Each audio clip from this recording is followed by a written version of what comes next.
नमस्कार. मी doctor Narendra Jadhav. Facebook लाईव्हच्या या दुसऱ्या भागामध्ये आपल्या सर्वांचं मनपूर्वक स्वागत. कालच्या पहिल्या भागामध्ये आपण आमचा बाप बद्दल चर्चा केली. आजच्या या दुसऱ्या भागामध्ये मी दोन व्यक्तिरेखांच्या बद्दल चर्चा करणार आहे. पहिली व्यक्तिरेखा म्हणजे माझ्या आईची व्यक्तिरेखा. म्हणजे काल आमचा बाप झाला, आज आमची आई, आणि त्यानंतर आमची आजी. आईचं आहे ते मोठं आहे, आजीचं आहे ते छोटी व्यक्तिरेखा आहे. परंतु त्या कार्यक्रमाला सुरुवात करण्यापूर्वी, वाचनाला सुरुवात करण्यापूर्वी मी आपल्या सर्वांना मनपूर्वक धन्यवाद देऊ इच्छितो. कालचा आपला जो कार्यक्रम होता तो अत्यंत यशस्वी झाला, अपेक्षेपेक्षा जास्त यशस्वी झाला. टोटल व्ह्युअर्सची संख्या कालची जी आहे ती 10,000च्या पलीकडे गेलेली आहे आणि अजून ती वाढतेच आहे. त्यामुळे आपल्या सर्वांचं अगदी मनपूर्वक आभार मी मानतो. आणि माझ्या अभ्यासाच्या वेळातून मी वेळ काढून हा कार्यक्रम केला याचा मला मनापासून आनंद वाटतो. तर आपण मुख्य वाचनाच्या अभिवाचनाच्या कार्यक्रमाला सुरुवात करूया. पहिल्यांदा मी जे व्यक्तिचित्र ज्याचं वाचन करणार आहे ते आहे माझ्या आईचं व्यक्तिचित्र, आणि त्याचं नाव आहे मातोसरी. मातोसरी. अरे कलेक्टरची मातोसरी आहे मी, हे तिचं आवडतं वाक्य. एकेकाळी आमच्या घरातल्या आणि घरी येणाऱ्या समस्त लहान थोर मंडळींना येता जाता तिच्याकडून ते ऐकावं लागे. परंतु पुढे जे.डी. जाधव म्हणजे माझा सर्वात मोठा भाऊ, जो मुंबई महानगरपालिकेचा आयुक्त होता, तो चढत्या क्रमांकानं जे.डी. ज्यावेळी उपसचिव, सचिव, प्रधान सचिव असा वरच्या श्रेणीत गेला, त्यावेळी मात्र माझ्या आईचा गोंधळ उडाला. तलाठी किंवा मामलेदार अशा रावसाहेबांच्या बैलगाड्यांच्या समोर धावणाऱ्या आपल्या पूर्वजांचीच तिला माहिती. त्यामुळे तिच्या लेखी कलेक्टर हाच सर्वात मोठा अधिकारी. आपला मुलगा कलेक्टरपेक्षा मोठा झाला म्हणजे नेमका काय झाला हे तिला कळेना. त्यातून सेक्रेटरीची मातोसरी याच्यामध्ये कलेक्टरच्या मातोसरीमध्ये येतो तसा जोरकसपणा काही येईना. त्यामुळे तिने हे पालुपदच सोडून दिलं. तिचं नाव सोनाबाई. खरं तर ती आमची आई, पण आम्ही सगळेजण लहानपणापासून तिला बाई म्हणत आलो, कारण आमच्या घरात आजीला आई म्हणण्याचा प्रघात होता. तसं तिच्या नावातल्या सोनालाही काही विशेष अर्थ नव्हता. अगदी अलीकडच्या काळापर्यंत खूप वर्ष हातामध्ये कथिलाचाच वाळा. बाईकडे दादांची प्रतिभा नाही, किंबहुना दादांच्या सर्वस्पर्शी बुद्धिमत्तेची झेप समजावून घेण्याची कुवत सुद्धा तिच्याकडे नाही. मात्र आपला पती काहीतरी वेगळं करतो आहे, आणि भांडत का होईना, परंतु त्याला संपूर्णपणे सक्रिय साथ देणं हे आपलं कर्तव्य आहे, आणि आपल्या कुटुंबाकरता त्याग करणं हेच आपल्या आयुष्याचं सार्थक आहे. या भावनेतून बाई आम्हा सर्वांसाठी पायाचा दगड बनून राहिली. कोणीतरी असं म्हटलेलं आहे, it is the headlight, it is the headlight that attracts the attention, but it is the unseen engine that does the work. दादांचं आमच्या परिवारातलं स्थान आगगाडीच्या हेडलाईट सारखं होतं, लक्षवेधी, त्याचप्रमाणे दिशादर्शक सुद्धा. अर्थात गाडीची खरी भिस्त ही सतत कार्यरत असणाऱ्या परंतु बाह्यांगी दिसू न शकणाऱ्या इंजिनवर असतं. बाईचं आमच्या घरातलं स्थान नेमकं त्या अदृश्य इंजिनप्रमाणे होतं. बाई मला ध्रुव म्हणते. ध्रुवा, उच्चार ध्रुवा असा. आमच्या घरी किंवा इतरत्र कुठेही कोणीही मला या नावानं ओळखत नाही, फक्त माझी आई. ती मात्र मला याच नावानं बोलवत आलेली आहे. माझ्या जन्माच्या वेळी तिने माळवं करायचं सोडलं. ती भाज्या आणि फळं डोक्यावर पाठी घेऊन विकत असे. ते माळवं करण्याचं तिने सोडलं, कारण तोपर्यंत आमच्या कुटुंबाची सांपत्तिक स्थिती कदाचित थोडीशी सुधारली असावी. पण दुर्वा जन्माला आला आणि त्यानं माझ्या डोक्यावरची पाटी खाली उतरवली, म्हणून ती उगाच मला श्रेय देत असते. अर्थात अशा भ्रामक समजुतींपासून मिळणारे फायदे लक्षात घेता तिचं अज्ञान दूर करण्याच्या फंदात मी पडलो नाही, तो भाग वेगळा. माझ्या लहानपणची बाई मला आठवते. ती सतत राब राब राबणारी. सकाळी आम्ही भावंड उठायच्या आधीपासून तिची कामं चालू झालेली असत आणि रात्री खूप उशीरपर्यंत त्यामध्ये खंड पडत नसे. सकाळची शाळा असताना 6 वाजल्यापासून माझे सगळे 6 अध्यायी मित्र पाव भटारवाल्याची वाट पाहत ताटकळत उभे असत. आम्ही तसलं काही बाहेरचं खाणं बाईला साफ नामंजूर.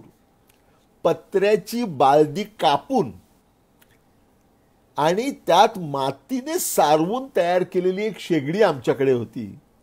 पहाटे 4ला उठून माझी आई ती शेगडी पेटवत असे आणि आम्ही डोळे चोळत उठायचो त्या धुराने. मात्र एवढ्या सकाळी बाई गरम गरम भाकऱ्या थापून आम्हाला खाऊ घालत असे. त्यानंतरच आमचं शाळेत जाणं होय. बॉम्बे पोर्ट ट्रस्टच्या नियमानुसार घरामध्ये, त्यावेळी आम्ही बॉम्बे पोर्ट ट्रस्टच्या म्हणजे आता मुंबई पोर्ट ट्रस्ट ज्याला म्हणतात त्यांनी दिलेल्या घरामध्ये, झोपडपट्टीसारख्या घरामध्ये राहत होतो जुन्या वडाळ्याला. तर त्या नियमाप्रमाणे पाळीव प्राणी घरात ठेवायसाठी खास परवानगी घ्यावी लागत असे आणि परवानगी तर मिळत नसे. त्यामुळे नियमाचा भंग करून कोंबड्या किंवा बकऱ्या पाळल्या जात. एक दिवशी व्हायचं ते झालं. अधिकाऱ्यांनी आपला अधिकार बजावला. आमच्या सगळ्या बकऱ्या पकडून भायखाळ्याच्या कोंडवाड्यात डांबण्यात आल्या आणि आमच्या आईला कुठल्याशा स्मॉल कॉज कोर्टमध्ये मॅजिस्ट्रेट समोर उभं करण्यात आलं. आता हे स्मॉल कॉज कोर्ट जे आहे तिथे कोणाला प्रश्नांची उत्तरं द्यायला, चर्चा करायला काही वावच नसतो. त्याच्यामुळे अडाणी लोक त्याला अडाणी मॅजिस्ट्रेट का कोर्ट म्हणतात, स्मॉल कॉजेस कोर्ट. तर त्या स्मॉल कॉज कोर्टच्या मॅजिस्ट्रेट समोर माझ्या आईला बाईला उभं करण्यात आलं. आमच्या आईची कोर्टात जाण्याची ती पहिलीच वेळ. अर्थात तिला काहीच कल्पना नव्हती. त्यामुळे मॅजिस्ट्रेट साहेब आपलं सर्व ऐकून घेऊन माणुसकीच्या दृष्टिकोनातून आपल्याला नक्की माफ करतील हा तिचा ठाम विश्वास. तिचं नाव पुकारलं गेलं. काय बाई, तुम्ही घरात बकऱ्या ठेवल्या होत्या? हां ठेवल्या साहेब, पण गरीबाला लागतात ना बकऱ्या. 10 रुपये दंड. साहेब पोरा बाळाला दुधासाठी 15 रुपये दंड. पण साहेब गरीबाईने काय करावा? 20 रुपये दंड. आमची आई चकित झाली. शब्दागणिक 5 रुपयांनी दंड वाढवणारा असा जबरदस्त साहेब तिने तिच्या आयुष्यात कधी पाहिला नव्हता. याला म्हणतात साहेब. ती मनाशीच म्हणाली, मो पॉर बी असंच व्हायला पाहिजे. हा निश्चय केला तिने त्यावेळी. बाईचं हिंदी जे होतं ते मुंबईच्या तालमीत तयार झालेलं.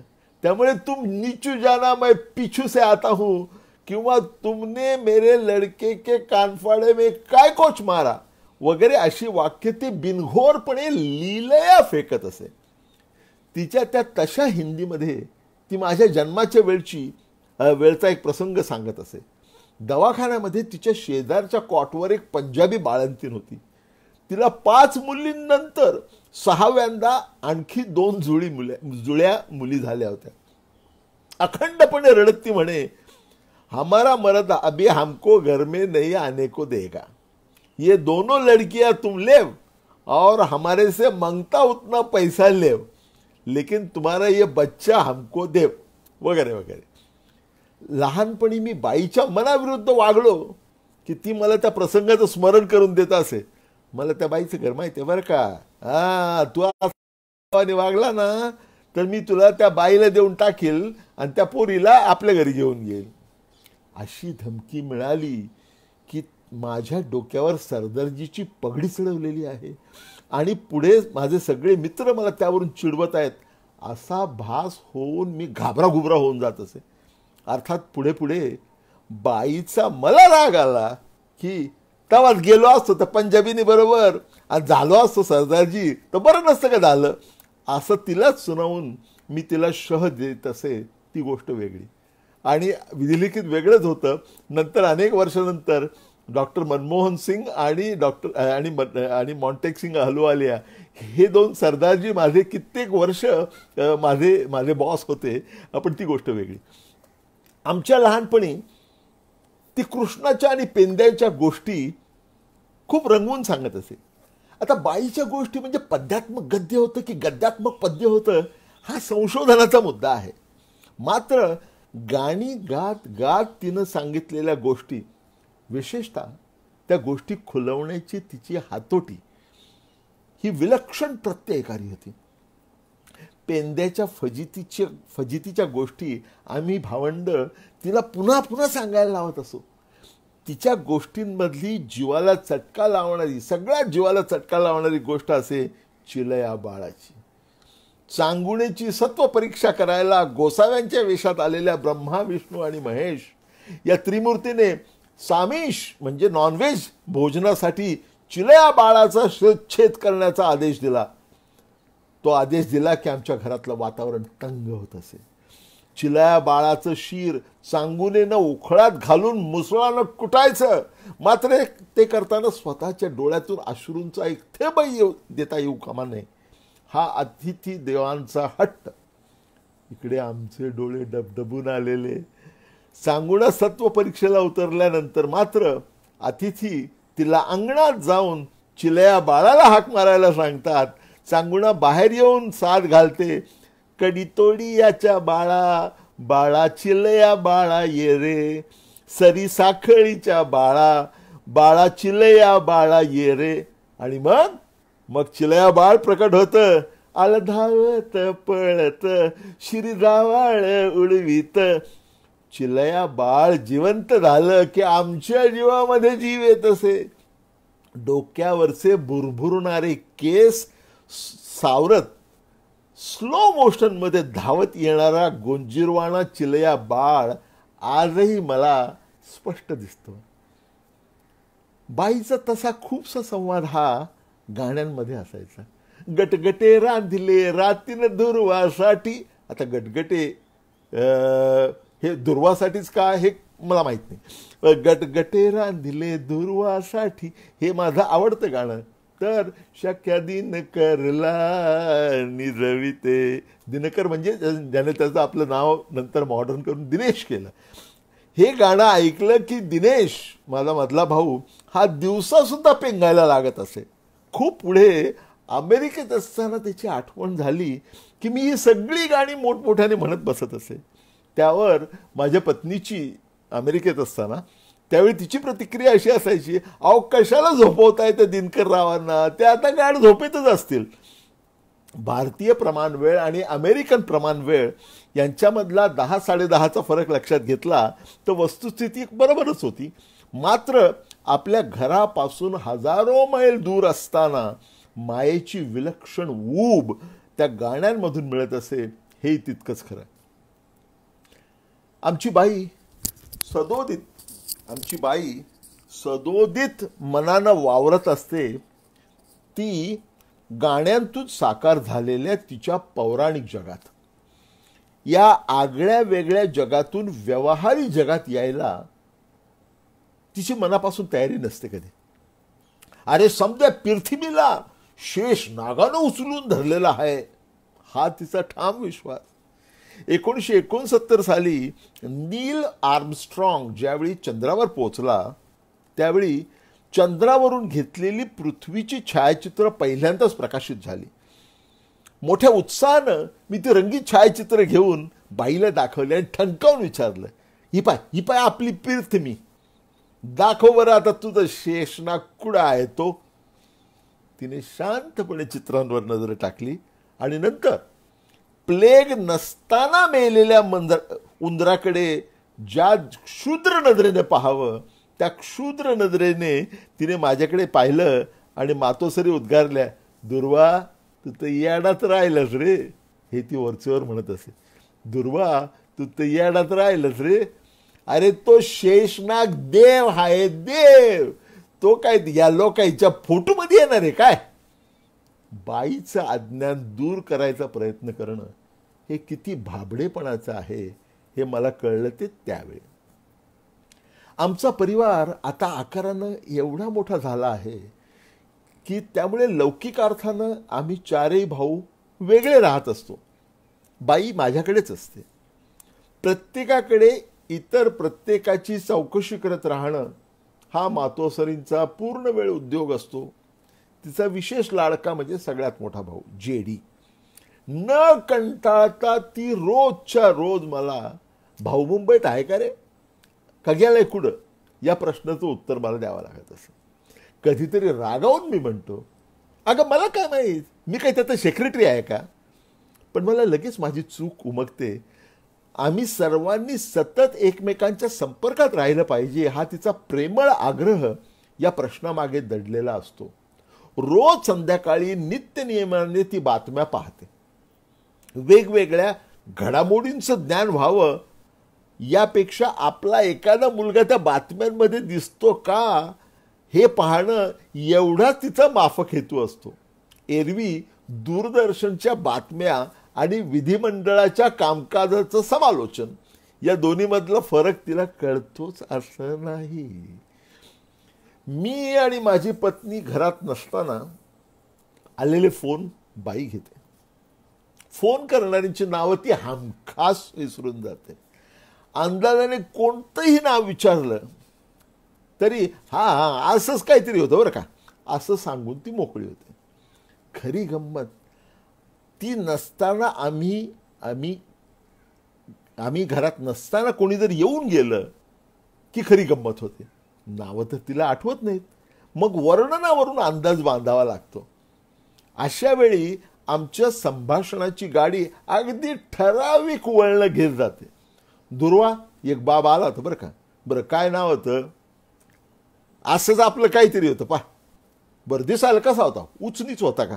हा चांगला ना उचनीच गडी होता. बरं गोरा होता का काळा. हा तसा गोरट्यालाच होता. मग जाडा होता का बारीक होता. नाही तसा जाडाजुडाच होता. रफ्याच होता. पण मग ठेंगू असेल थोडा. हा मला वाटतं बुट्टाच होता. मग तो गोरा काय होता. तो काळा असेल. हा तसं काय युरोपियन गोरा नव्हता. साधारण काळ गेलाच होता. म्हणजे तो येऊन गेलेला माणूस एकाच वेळी गोरा आणि काळा, जाडा आणि बारीक, उंच आणि बुटका असू शकतो. किंबहुना येऊन गेलेल्या त्या व्यक्तीचं वर्णन साने गुरुजींपासून आचार्य अत्र्यांपर्यंत प्रत्येकाला लागू पडण्याचा चमत्कार तिथे घडत असे. एकदा तर अगदी कहर झाला. जयवंत दळवींच्या सत्कार प्रसंगावर आधारित एक कार्यक्रम दूरदर्शनवर चालला होता. त्यामध्ये पु ल देशपांडेंचं भाषण होतं. मी बाहेरून आलो, ऑफिसमधून आलो आणि तो टीव्हीवरती कार्यक्रम चालू होता. त्यामुळे कोणी मराठी माणूस करेल तेच मी केलं. मी तिथेच बसलो लगेच आणि कार्यक्रम पाहायला लागलो. पुलंचं भाषण ऐकायला लागलो. बाई बघत होती तो कार्यक्रम. ते पाहताना बाई अचानक म्हणाली, दुर्वा या बाबाला मी ओळखलं बरं का. मी मनात म्हटलं वाह, पु ल देशपांडे हे खरं महाराष्ट्राचं लाडकं दैवत. अगदी आमच्या मातोश्री सुद्धा ओळखतात. पण मातोश्रीच्या पुढच्या प्रश्नानं मी एकदम कोलमडलो. तिचा पुढचा प्रश्न होता, दुर्वा या बाबानं दाढी काढून टाकली काय रे. पुलं आणि दाढी. मला काही कळेना. पुलंचा दाढी वाढवला चेहरा काही केल्या डोळ्यासमोर येईना. आश्चर्यानं मी विचारलं, दुखावा या बाबाला पाहायला गेली होती. अरे असं काय करतो. हा बाबा आपल्या घरी नव्हता का आला. चांगली ना दांडग्या बोकडा आणि दाढी होती त्याला. अचानक माझ्या डोक्यात प्रकाश पडला. आमच्या मातोश्री पुलं कोणाला समजल्या असाव्यात किंवा पुलंना कोण समजल्या असाव्यात. विजय तेंडुलकर. इथे थोडं विषयांतर करून मला एक प्रसंग सांगायचा वाटतो. ज्यावेळी आमचा बापची दुसरी जम्बो आवृत्ती 1994 साली प्रसिद्ध झाली, त्याला साक्षात पु ल देशपांडे आले होते आणि त्यांच्या मृत्यूपूर्वीच्या अगदी मोजक्या कार्यक्रमातला तो एक कार्यक्रम असावा. खूप थकले होते, त्यांना दाढी सुद्धा करता येत नव्हती आणि परंतु ते आले त्या कार्यक्रमासाठी. तो त्यांचा बहुधा जाहीर असा शेवटचाच कार्यक्रम असा. तर ते मुंबईला आले आणि त्या कार्यक्रमामध्ये होते. मात्र मला तंबी दिली होती की कोणी बोलायचं नाही, त्यांना आग्रह करायचा नाही. भाषण ते करणार नाही, ते फक्त आशीर्वाद द्यायला आले आणि या बोलीवरतीच ते तयार झाले होते यायला, म्हणजे सुनीताबाई तयार झाल्या होत्या त्यांना घेऊन यायला. नंतर त्या कार्यक्रमामध्ये हे प्रकरण मी वाचत होतो, म्हणजे मी वाचून दाखवत होतो, कारण हे प्रकरण मातोश्री हे प्रकरण त्यावेळी नुकतंच त्या सुधारित आवृत्तीमध्ये त्याचा अंतर्भाव करण्यात आला होता. म्हणजे तुम्ही अशी कल्पना करा की एरवी पुलं वाचतायत आणि आपण सगळे हसतो आहोत, इथे मी वाचत होतो आणि पुलं तिथे गालातल्या गालात हसत होते. आणि मी ज्यावेळी हा प्रसंग सांगितला त्यावेळी त्यांनी असा थरथरता हात वरती केला आणि सगळेजण अवाक झाले की मला बोलायचं आहे. मी सुनीताबाईंच्याकडे पाहिलं, सुनीताबाई म्हणाले की बोलायचं असेल तर बोलू द्या. त्यावेळी पुलं काय म्हणाले ते पहा. पुलंनी माईक हातामध्ये घेतला आणि ते म्हणाले त्या माईकमध्ये, पूर्वीचे सगळी त्यांची शक्ती गेलेली होती, खूप जे वयोवृद्ध झालेले होते आणि आजारी खूप होते. पुलं म्हणाले की मातोश्री मला विजय तेंडुलकर समजल्या, हळूहळू बोलले, त्या कदाचित मला अनंत भावे सुद्धा समजू शकल्या असत्या. अनंत भावेंची क्षमा मागून मी विजय तेंडुलकर होणं जास्त पसंत करीन. आणि मग त्यांनी त्यांचा तो खास थिएट्रिकल ड्रॅमॅटिक पॉज घेतला आणि ते म्हणाले, खरं सांगतो मित्रांनो, माझ्या दाढीला असा हात कोणी कधी घातला नव्हता. पुन्हा आपल्या मुख्य वाचनाकडे येतो. आम्ही सर्व भाऊ बहिणी वरचेवर एकत्र जमतो. 19 नातवंडांचा घरात कोलाहल सुरू झाला की बाईच्या आनंदाची परमावधी होते. खरं म्हणजे नातवांच्या पिढीशी संवाद साधणं बाईला खूप कठीण जातं, पण त्या वाचून तिचं काहीही अडत नाही. एखादा नातू स्वतःहून जर तिच्याशी बोलला नाही तर काय रे, त्या बापाची मी सख्खी आईच आहे ना, असा सज्जड दम भरायला ती मागे पुढे पाहत नाही. नातवंडांनाच काय, कित्येक वेळा आम्हा भावंडांना देखील तिच्याशी संवाद साधणं कठीणच असतं. कुठल्याशा एका संदर्भामध्ये मी तिला म्हणालो होतो, आडातच नाही तर पोहऱ्यात कुठून येणार. आपल्या मराठीत प्रमाणित मराठीत म्हण आहे, आडातच नाही तर पोहऱ्यात कुठून येणार. मातोश्रींनी त्याचा अर्थ लावला, आय ऐमदीच नाही तर मग पोर ऐमदी कुठून येणार. आपल्या बोलीभाषेची गंमत तुम्ही पहा. 2ऱ्या आणि 4थ्या शनिवारी सरकारी कर्मचाऱ्यांना सुट्टी असते, हे गणित तिच्या डोक्यात पक्क बसलेलं आहे. त्यामुळे एक शनिवार सोडून पुढच्या शनिवारी ती नियमितपणे मला विचारते, दुर्वा आज तुला शनिवारची सुट्टी आहे का. चेहरा निर्विकार ठेवून रिझर्व्ह बँक ही दर शनिवारी चालू असते. हे गेले शेकडो शनिवार न कंटाळता मी मातोश्रींना समजावत आलेलो आहे. संध्याकाळी आमच्या घराच्या जवळपास फिरायला जात असताना आम्ही किती आग्रह धरला तरी बाई चष्मा लावत नाही किंवा आधारासाठी काठी घेत नाही.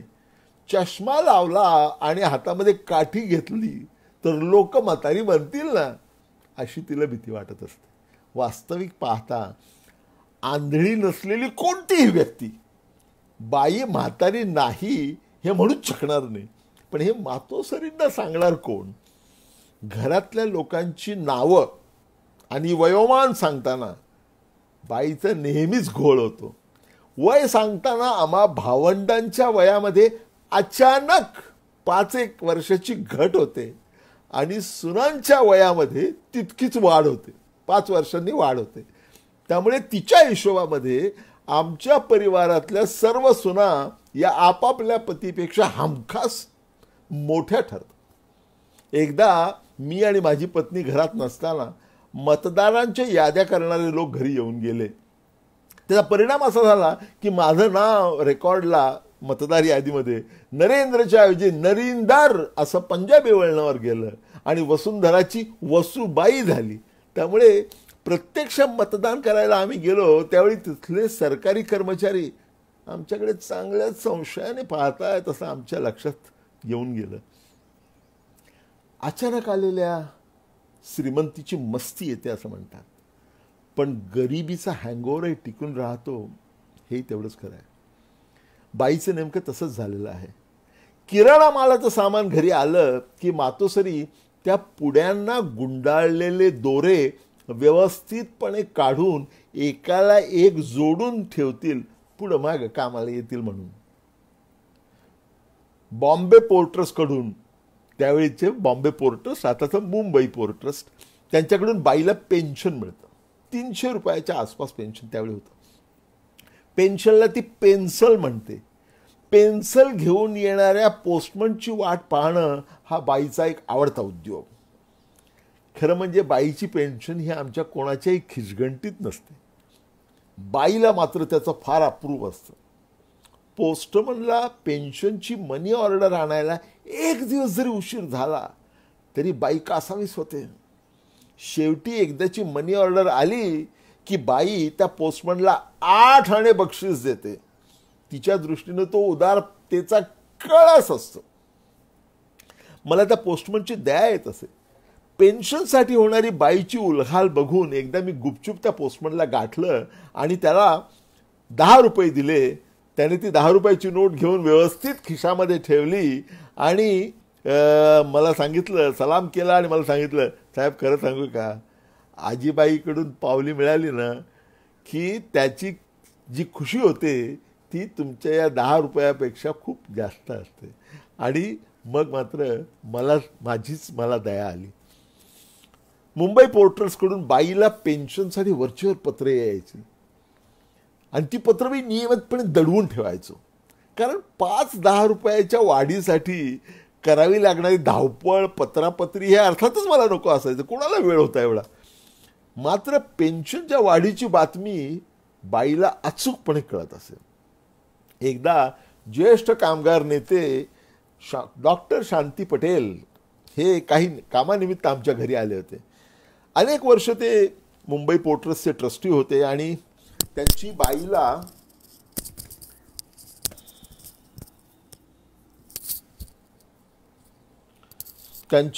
बाईला ओळख करून देताना मी म्हटलं, बाई हे बीपीटीचे फार मोठे साहेब आहेत बरं का, लय मोठे साहेब आहेत. आपल्या घरी आलेला पाहुणा हा बॉम्बे पोर्ट ट्रस्टचा साहेब आहे हे कळल्यावर मातोश्रींचे डोळे आनंदाने लकाकले. पुढे सरसावून मातोश्री म्हणाल्या, साहेब ते पेन्सिलचे 30 रुपये वाढणार होते, त्याचं काय झालं? पोर्ट ट्रस्टचे कोट्यावधी रुपयाचे व्यवहार पाहणारे डॉक्टर शांती पटेल क्षणभर गडबडले, पण लगेच स्वतःला सावरून म्हणाले, हे तुमचा पोरगा आहे ना, हा 30 करोड रुपयाचा आहे, तुम्ही कशाला 30 रुपयाची वार्ता करते? ते नाव द्यावं साहेब, मही 30 रुपये पेन्सिल का वाढून मिळणार ते मला सांगा. मातोश्रींचा पैशांचा हिशोब हा स्वतंत्र संशोधनाचा विषय आहे. खरं म्हणजे तिला 20च्या पुढे मोजताच येत नाही. 100 म्हणजे 5 इसा असं तिचं गणित असतं. इंग्रजी कॅलेंडरचे महिने तिला येत नाहीत. चैत्र, वैशाख, आषाढ, श्रावण अशा पारंपरिक पद्धतीने तिची कालगणना चालते. त्यातून पैशाच्या बाबतीत तिचा कोणावरही विश्वास नसतो. बँकेत तिच्या नावावर जमा असलेल्या अनेक ठेवींवर मिळणारं व्याज हे वेळच्या वेळी जर कॅशमध्ये नगदी स्वरूपात जर वसूल केलं नाही तर बँकेचे अधिकारी आणि कर्मचारी ते स्वतःच्या खिशात टाकणार असा मातोश्रींचा ठाम समज आहे. मी स्वतः रिझर्व्ह बँकेचा खूप वरिष्ठ अधिकारी असलो तरी त्या बाबतीत काही करू शकेन असं तिला वाटत नव्हतं. वेगवेगळ्या बँकांमध्ये लहान मोठ्या रकमांच्या मुदतींच्या अनेक ठेवी मातोश्रींच्या नावावर आहेत. त्या ठेवींच्या पावत्या इतरांकडे देऊन ठेवाव्यात म्हणजे कोणत्या ठेवीची मुदत कधी संपेल याकडे लक्ष ठेवता येईल हे मी तिला सुचवून पाहिलं, पण व्यर्थ. या सगळ्या पावत्या ती आपल्या पोतडीत जपून ठेवते. आता इंग्रजी कॅलेंडर न समजणारी बाई मुदतपूर्तीचं भान कसं ठेवणार असा प्रश्न कोणालाही पडू शकतो, पण प्रत्यक्षात काहीही अडचण येत नाही. कसं कुणास ठाऊक, पण मी ऑफिसला जायला निघालेलो असतो आणि हातात एखादी पावती घेऊन डुगू डुगू चालत माझी आई माझ्याकडे येते आणि म्हणते, दुर्वा हे पैसे केव्हा मिळायचे पाय रे. आणि ती पावती पाहून मला धक्काच बसतो, कारण नंतरच्या 2-3 दिवसात ती पॉलिसी मॅच्युअर होणार असते, FD मॅच्युअर होणार असते. इंग्रजीचा गंधही नसलेल्या मातोश्रीने तिच्याकडे असलेल्या असंख्य पावत्यांमधून नेमकी मुदत संपत आलेली पावती मला काढून दिलेली असते. आजीच्या जवळी घड्याळ कसले आहे चमत्कारिक. या ओळींचा प्रत्यय फक्त बालपणीच यायला पाहिजे असं काही नाही. बँकांच्या पावत्या लक्षात ठेवण्याचं तिचं स्वतःचं जसं तंत्र आहे, तसंच वेगवेगळी ठिकाणं लक्षात ठेवण्याचे तिचे आडाखे असतात. खूप वर्षांपूर्वी ज्यावेळी आम्ही वडाळ्याला राहत होतो त्यावेळी आमच्या घरात येणाऱ्या काही विशेष वस्तू चिंचेखालच्या दुकानातून आणलेल्या असत. हे चिंचेच्या झाडाखालचं दुकान पाहण्याची मला खूप उत्सुकता होती. शिवाय ते झाड पडलं तर ते दुकान ओळखणार कसं याची मला काळजी होती. उत्सुकता अनावर झाली. त्यावेळी एकदा ते दुकान शोधण्यासाठी मी फिरलो आणि चिंचेचे ते झाड मला काही सापडेना. ते दुकान मात्र सापडले, कारण त्या दुकानावर ठळक अक्षरात एक फलक लिहून ठेवलेला होता, हेच ते चिंचे खालचे सुप्रसिद्ध दुकान. हा फलक अर्थातच वाचू शकणाऱ्या माझ्यासारख्या अडाणी लोकांसाठी लावून ठेवण्यात आला असावा. कोणाचा प्रपंच कसा चालला आहे हे ओळखण्याचा बाईचा निकष अगदी साधा सोपा असतो. ज्या घरात भांडीकुंडी भरपूर तो प्रपंच नेटका. त्यामुळे आमच्या घरात बाईने घेऊन ठेवलेली लहान मोठी असंख्य भांडी आहेत. त्यातल्या भले मोठे हंडे तर कधीच वापरात येत नाहीत. मात्र वरचेवर त्यांना घासून पुसून लख्ख करून वरच्या फळीवर ओळीने मांडून ठेवले की मातोश्रींना कृतकृत्य झाल्यासारखं वाटतं. भांडी खरेदी करताना बाई त्यांच्यावर नावं टाकून घेते बरं का, पण नावं मात्र हमखास मुलांची किंवा नातवांची, मुलींची नाही, नातींची नाही, कारण त्या परक्याच्या आहेत म्हणून त्यांची नावं भांड्यांवर टाकण्याचं माझी आई टाळत आलेली आहे. कोणाचंही तोंड भरून कौतुक करणं हे तिच्या स्वभावातच नाहीये. एकदा मात्र तसा योग आला. बहिणाबाईंच्या गाण्यांची कॅसेट आम्ही ऐकत होतो. ती गाणी कानावर पडतात मातोश्री तिथे येऊन म्युझिक सिस्टम समोर ठाण मांडून बसल्या. कानात प्राण आणून तिने सगळी गाणी ऐकली. कॅसेट संपल्यावर मी तिला बहिणाबाईंबद्दल सांगितलं. त्यावर तिची प्रतिक्रिया होती, अरे ही बाई देवांगना सर देवांगना. त्यापूर्वी किंवा त्यानंतर असं कौतुक करताना बाईला मी कधीच पाहिलं नाही. आमच्या दादांना म्हणजे आमच्या बापाला बाई ओ दादा अशी रोखठोक हाक मारत असते. आपल्या पतीला आडनावाने मारलेली हाक ही कित्येकांना विचित्र वाटत असे, पण तसं होतं खरं. दादाबाईंच्या स्वभावातलं अंतर लक्षात घेतलं तर त्यांचे खटके उडणं हे अपरिहार्य होतं. दादांचा राग लटका असला तर सोने तू गधडच राहिलीस असं बोलून दादा मोकळे होते. मात्र दादा खरंच रागवले तर मात्र मातोश्रींची बोबडी वळण्याची वेळ येते. त्या उलट सरळ आवाज चढवण्याऐवजी तिरकस वार करण्यावरती बाईचा भर. अगदी आम्हा भावंडांवर रागवली तरी सुद्धा त्यातला एखादा तरी तिरकस फटका दादांच्या दिशेने जात असे. मग अरे खानतशी माती नावला दिवर जाती किंवा आगाव बापाची आगाव खान आहे, हा असा आमचा सगळ्यांचा उद्धार होत असे. बाई दादांमधलं प्रेम दिसत असे ते जिलेबी खाताना. जिलेबी दोघांच्याही खूप खूप आवडीची. घरात कधी जिलेबी आणलेली असली की ज्या प्रेमाने एकमेकांना आग्रह करून दोघेही जिलेबी खात ते पाहणं आमच्या सर्वांसाठीच एक आनंदाचा ठेवा होऊन बसलं होतं. संध्या छाया दाटून आल्यानंतरच्या त्या काळातील साहचर्याचा तो एक उत्कृष्ट नितांत सुंदर असा आविष्कार होता.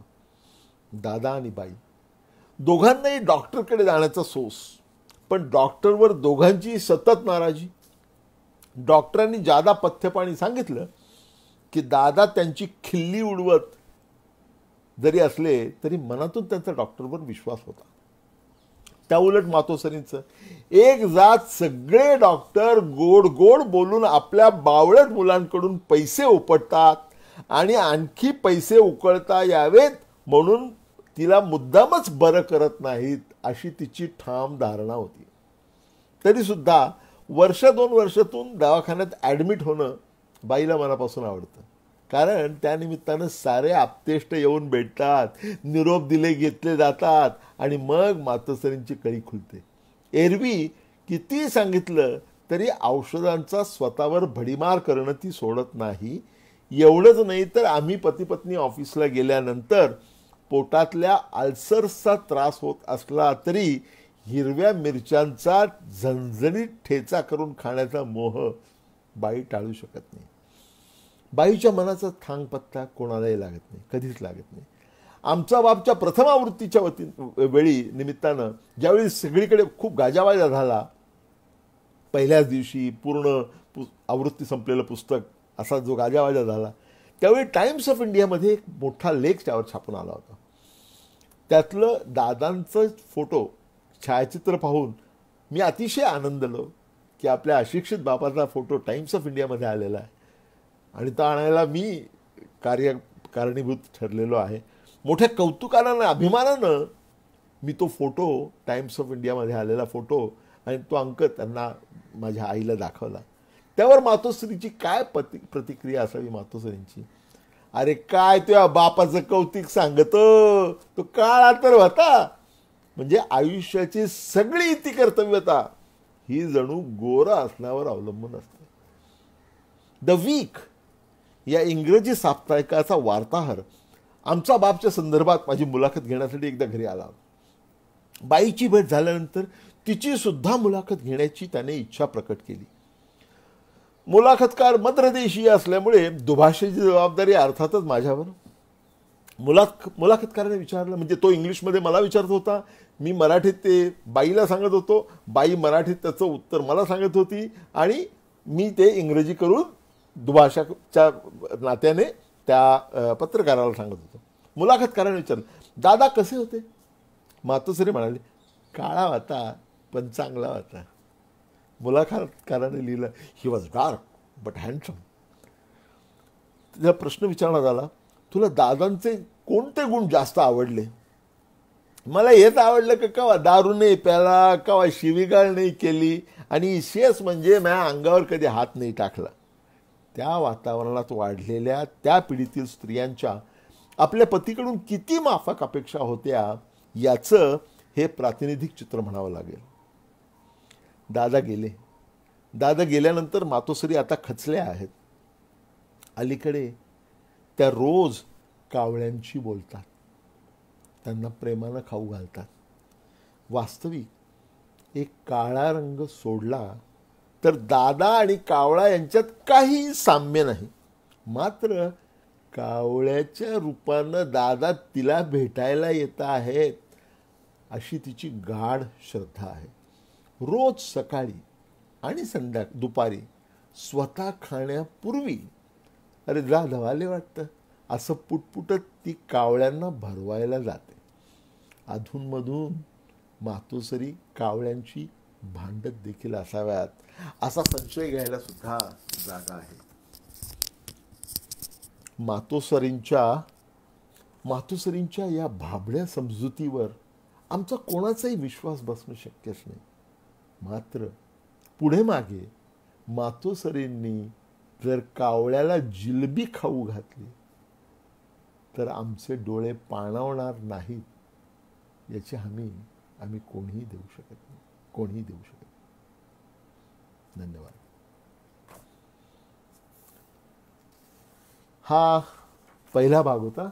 आता छोटी जी व्यक्तिरेखा मी वाचणार आहे ती आहे माझ्या आजीची. लगेच आपण ती सुरू करूया.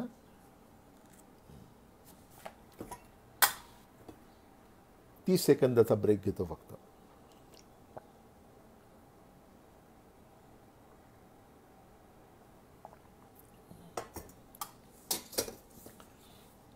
राई आई ग, रायबाई ग, रायबाई ग, तुझा दुलरी वाडा वाड्याला, वाड्याला तुझ्या खिडक्या चार.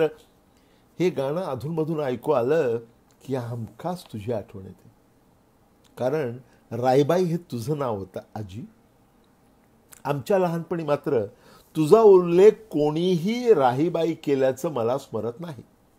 आम्ही सर्वांनी तुला राही आई म्हणावं असा तू घालून दिलेला दंडक.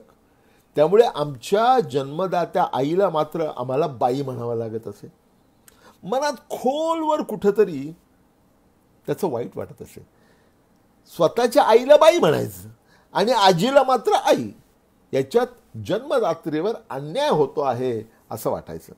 खरं सांगू का, तुझ्या बाबतीत मी आजीला उद्देशून म्हणतोय, तुझ्या बाबतीत माझ्या मनात खूप आढी होती. अगदी आतापर्यंत माझ्या लहानपणच्या तुझ्याबद्दलच्या आठवणी फारशा सुखावह नव्हत्या. आजीबद्दलच्या पारंपरिक कल्पनांना त्या पूर्णपणे छेद देणाऱ्या होत्या. मला तुझा सहवास फारसा लाभला नाही, कारण घरात मी सगळ्यात धाकटा, तुझा सगळ्यात लहान नातू. तू मला कधीच पाहू शकली नाहीस, कारण मी जन्माला येण्याच्या कित्येक वर्ष अगोदरच तुझी दृष्टी संपूर्णपणे आधू झाली होती, डोळ्यात फूल पडून. म्हणजे कॅटरॅक्ट सारखा सर्वसामान्य दोष असताना योग्य ती काळजी न घेतल्यामुळे. माझ्या मनात तुझी जी मूर्ती आहे ती घट्ट काळा रंग, ओबड धोबड चेहरेपट्टी, बेताची उंची आणि कृश शरीरी यष्टी. त्यातून तुझ्या चेहऱ्यावर सतत त्रासिक भाव, आजारपणामुळे असेल किंवा इतरांवर अवलंबून राहावं लागत असल्यामुळे असेल, पण तू सतत चिडचिड करायचीस. तुझे केस मात्र विलक्षण सुंदर होते, संपूर्ण रुपेरी, अगदी कुठल्याही अँगलमधून पाहिलं तरी चमकणारे.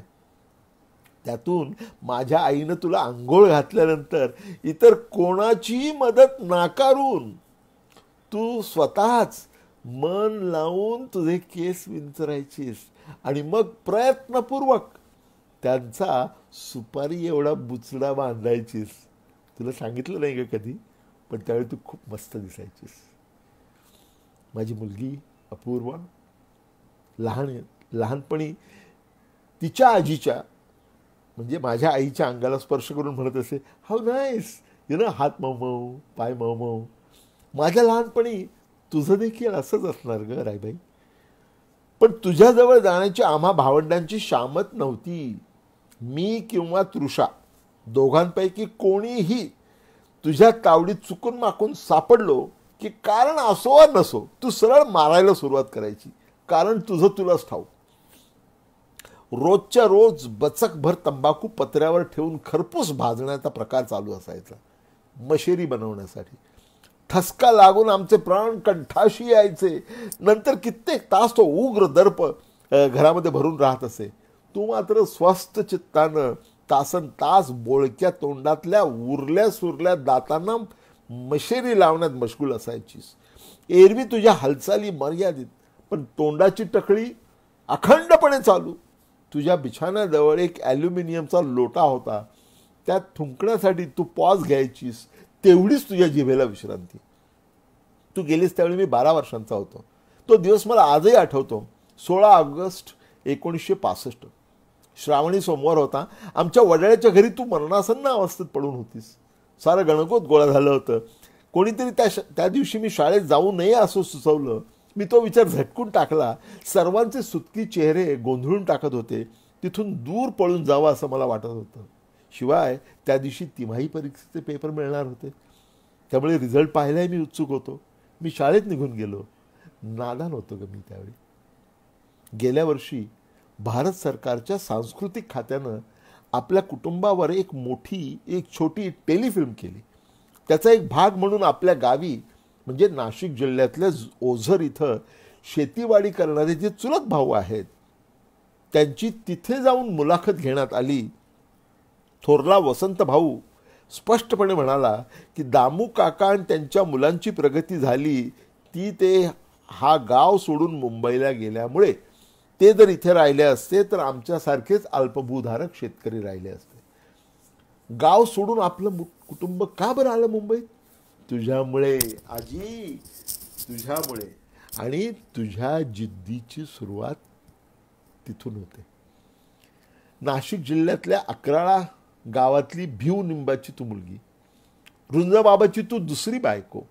पहिल्या पत्नीला मूल नाही झालं म्हणून तिला टाकून रुंजाबाबाचं म्हणजे माझ्या आज्याचं तुझ्याशी लग्न लावण्यात आलं. तुला 2 मुलगे आणि 2 मुली झाल्या. त्यापैकी दोनच जगले, दामू म्हणजे आमचा बाप आणि नाजुका म्हणजे आमची आत्या. 1916-17च्या सुमारास महाराष्ट्रात जी प्लेगची साथ आली होती त्यामध्ये रुंजाबाबा गेले. नवऱ्याचा आधार नाही, जमीन असून नसल्यासारखी, पण आजी तू आपल्या 2 लहान मुलांना सांभाळीत जिद्दीनं उभी राहिलीस. मोलमजुरी करून तू त्यांची उपासमार टाळू शकलीस. त्यावेळी दामू असावा 8-10 वर्षाचा आणि नाजुका असावी 3-4 वर्षांची. दामूचा चुलत भाऊ माधव हा वयात आलेला होता. त्याचे आई बाबा दोघेही प्लेगमध्ये दगावले होते. त्यांच्यावरही तू मातृछत्र धरलं होतंस. माधव हा तरुणाबाळ गडी कुस्तीगीर होता. कुठल्या तरी कारणानं तंटा झाला, हाणामारी झाली. त्यात त्याने काही लोकांना जबर चोप दिला असावा. पोलीस केस झाली आणि माधव घाबरला. तुझ्या पुढाकारांना मग रातोरात महारवाड्यात बैठक झाली आणि सर्वानुमते माधवनं जीव वाचवण्यासाठी, गर्दीत हरवून जाण्यासाठी मुंबईला पळून जावं असं ठरलं आणि माधव परागंदा झाला. माधव मुंबईला पळून गेला खरा, पण तिथं त्याचं काही चाले ना. शिक्षण नाही, कुठलंही कौशल्य नाही, अगदी भामटेगिरी करण्याची सुद्धा कुवत नाही.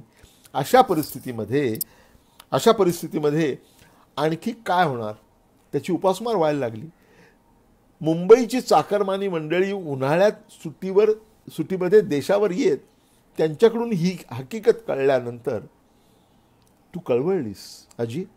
तू लगेच निर्णय घेतला थेट मुंबईला जाऊन माधवची काळजी घेण्याचा. दामू आणि नाजुका एवढी लहान होती की त्यांना मागं ठेवून जाणं शक्य नव्हतं, म्हणून त्यांना बरोबर घेऊन तू निघालीस. राई, दिसतेस तू आज मला वरचेवर. मी जगाच्या पाठीवर कुठेही असलो तरी कंबर खोचून लहानग्या दामू आणि नाजुकाला हाताशी धरून निश्चयानं ओझर गावातून खेरवाडी स्टेशनकडे चालत चालत जाताना. ऊन रणरणतंय. रस्त्यावरचं डांबर वितळून अनवाणी निघालेल्या मुलांचे पाय पोळतायत, पण तुझा निश्चय पक्का आहे. चटके बसल्यामुळे मुलं थैथयाट करतायत, पाय ओढतायत. लहान असून दामूला आपल्यावरच्या जबाबदारीची जाणीव आहे, त्यामुळे आपण मोठ्या मुलासारखं वागलं पाहिजे. या जाणीवेतून तो वेदना आपल्या चेहऱ्यावर दिसू देत नाही. लहानगी नाजुका मात्र आलटून पालटून रडते आहे, मुसमुसते आहे. मध्येच हा प्रसंग मी रोज पाहतो.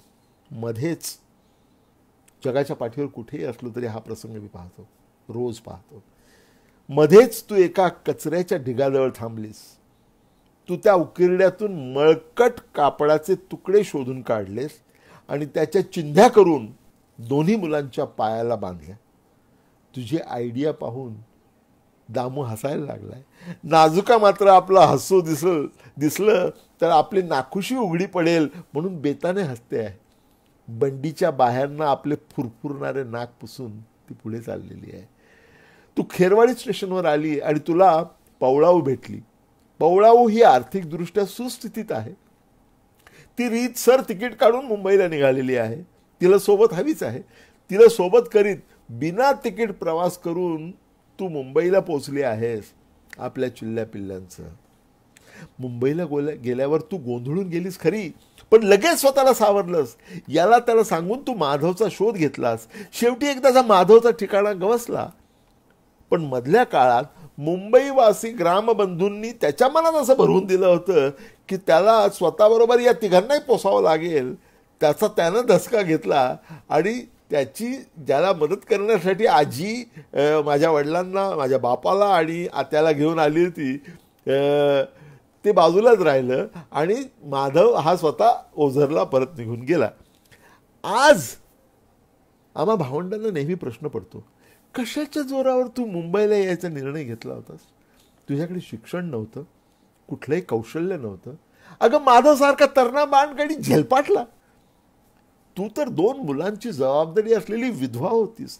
काय होतं तुझ्याकडे? आज कळतं आम्हा सर्वांना, आजी तुझ्याकडे नेटिव्ह इंटेलिजन्स होता, चातुर्य होतं आणि सगळ्यात महत्त्वाचं म्हणजे विजिगिषा होती. माधव ओझरला घेऊन गेल्यानंतर तू मुलांसह मुंबईलाच काय राहिलीस? कारण तुला मुंबईमध्ये पॉसिबिलिटीज दिसायला लागल्या होत्या, नव्हे त्या तू पाहू शकत होतीस. एरवी गावात जमीन जुमला नावाला होता, घर म्हणून एक पडकं खोपटं होतं. आयुष्यभर तुझा ओढा गावाकडे राहिला असला तरी कुटुंबाच्या प्रगतीच्या संधी मात्र तुला आकलन झाल्या होत्या. नंतरच्या काळात तुला अंधत्व आलं तरी तुझ्याकडे दूरदृष्टी मात्र कायम होती. तुझ्या नंतरच्या पिढीनं आमचा बाप आणि बाई यांनी ज्या तडफेनं आपल्या कुटुंबाची उभारणी केली, त्या जिद्दीचा मूलस्रोत असलेली तू त्यावेळी जिगर दाखवली होतीस. तुला आजी न म्हणता आई का म्हणायचं हे आता कळतं. आई, धन्यवाद.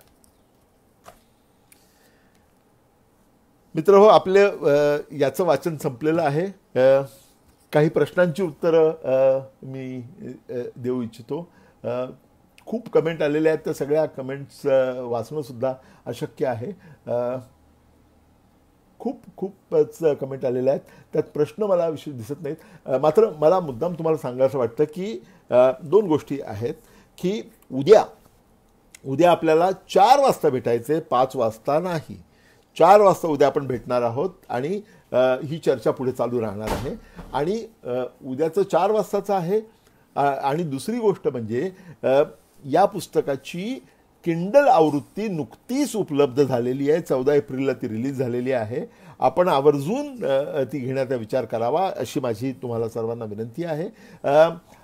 खूप लोकांनी प्रश्न विचारलेला आहे की हे पुस्तक कुठे मिळेल. हे पुस्तक तुम्हाला याची 201वी जी ऐतिहासिक आवृत्ती आहे, ती 201वी ऐतिहासिक आवृत्ती ही नंतर येणार आहे.